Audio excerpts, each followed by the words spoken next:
John Keller is the founder of the ARCS model. He theorized that there are many ways to improve and sustain motivation throughout the learning process. He went on to establish 4 categories that support the phenomenon we call learning: attention, relevance, confidence, and satisfaction. This learning phenomenon is commonly referred to as the ARCS model. Important topics to be covered in this presentation include a brief introduction into the foundational research of human motivation, the importance of research in educational technology, a detailed explanation of ARCS, the advantages and disadvantages of the ARCS model, and a real-world example.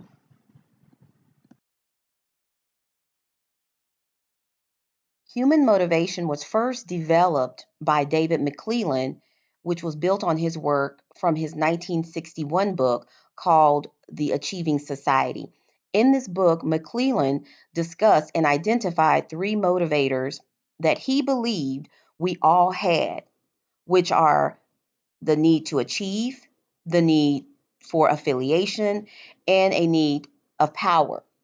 Now, all 3 of these motivators dealt with personal motivational characteristics, job satisfaction, and work performance. However, John Keller wanted to discuss motivation that could be closely tied to students' ability to learn within the classroom. To do that, John developed the ARCS model as a way to address effective ways of understanding the primary influences on the motivation to learn and to capture a systematic way of identifying and solving problems with learning motivation.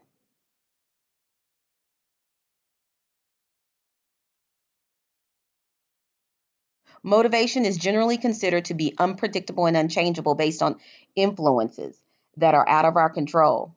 Keller further states that there's no rhyme or reason. Originally, he stated there was no rhyme or reason why some students retain skill sets while other students don't when they are taught by the same instructor.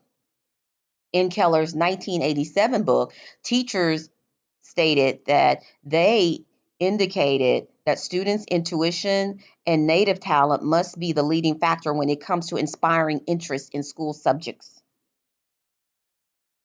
This conversation led John Keller to conduct research on the feasibility of synthesizing learner motivation into a meaningful model called ARCS, using a systematic process. The ARCS model discussed 4 principles of motivation in Keller's 1987 book. First principle was the curiosity of motivated students must be aroused and sustained. The second principle stated that the instruction must be perceived to be relevant to personal values and instrumental to accomplishing desired goals. The third principle documented that they must have the personal conviction that they will be able to succeed. And the fourth and final principle discussed the consequences of the learning experience must be consistent with the personal incentives to the learner. These 4 principles were based on a comprehensive review and synthesis of motivational literature, which resulted in a classification of motivational concepts and theories into 4 categories, depending on whether their primary area of influence is on gaining learner attention, establishing the relevance of instruction to learner goals and learning styles, building confidence in regard to realistic expectations and personal responsibility for outcomes, and making the instruction satisfying by managing learners' outcome. All of these 4 categories is known as the ARCS model. The acronym ARCS, A standing for attention, R standing for relevance, C standing for confidence, and S standing for satisfaction. Again, as we stated, David McClelland's human motivation factor was built on personal motivation characteristics, job satisfaction, and work performance. However, John Keller's motivation to learn, which is loosely based definitely on the founding research of David McClelland, dealt with motivation to learn within the classroom.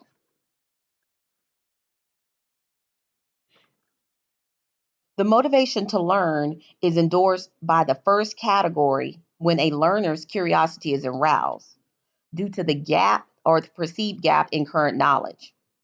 The A in ARC stands for attention. Attention is not gained to one type of arousal. It is important to understand that the attention category, which is the first category, is the most crucial category because within this category, in order for students to learn, there has to be time dedicated to attention. And to get a student's attention, you must have first some humor, real life examples, instructional media, hands-on involvement, and you have to create an environment in which the user or the student is not doubting themselves or doubting their skills. The motivation to learn is endorsed by the second category when knowledge to be learned is perceived to be meaningful related to a learner's goals, such as relevance. Relevance includes the concepts and strategies to create connections between instructional environment, such as content, teaching strategies, social organizations, the learning goals, the learning styles, past experiences. The motivation to learn is endorsed by the third category, which is confidence. Confidence is realized by building students' threshold for success and allowing them to experience success as a result of their own abilities and effort. The fourth and final category in the motivational process of the ARCS model is satisfaction.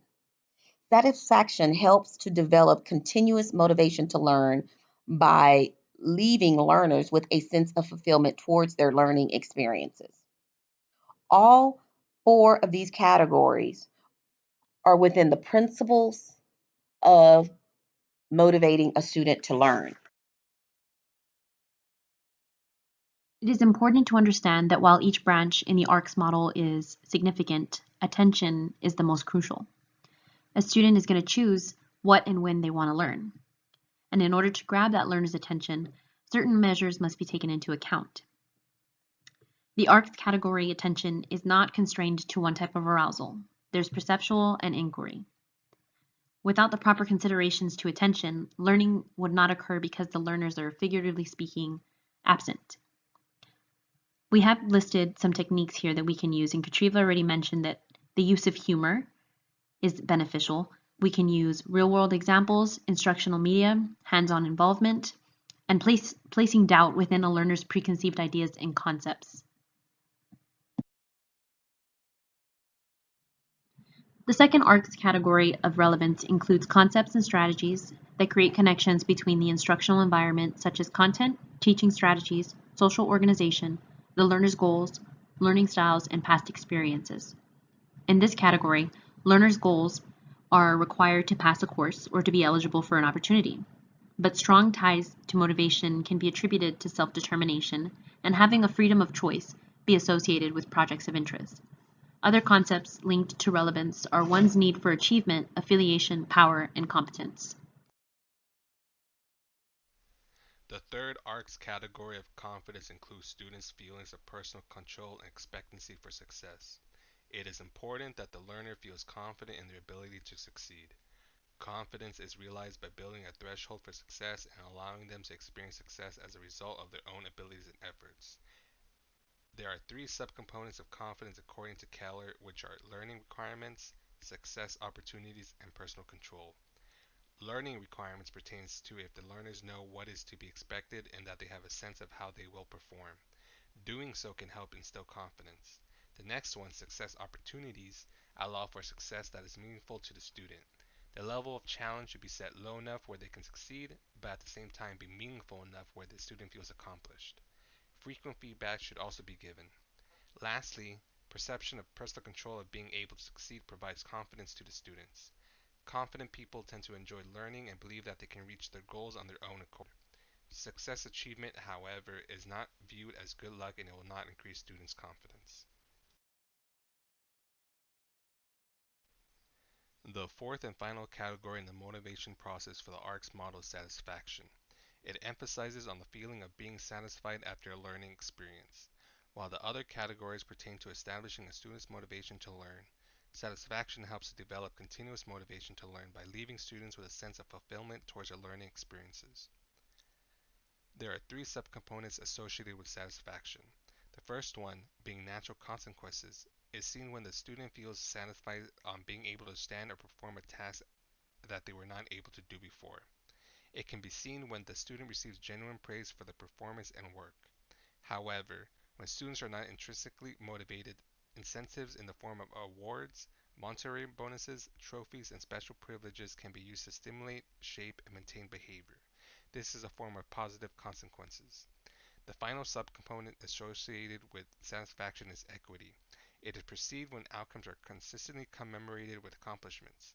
It is important that students feel a sense of equity or fairness when it comes to the amount of work required, that there is internal consistency between objectives, content, and tests. Otherwise, the student's satisfaction will be low and can turn into disappointment or other negative emotions. Having consistency between course outcomes, initial presentations, and discussions pertaining to purpose and expectations are the best way to handle the problem of equity.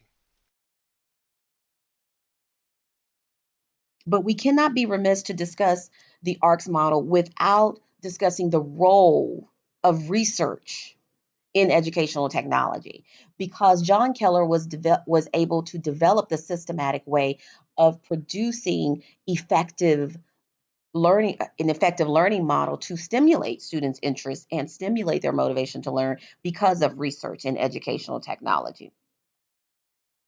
Educators throughout the world says in order to support research that contributes to scholarly work, it is said that educational researchers should lean towards a systematic, efficient, and collaborative methods of investigation.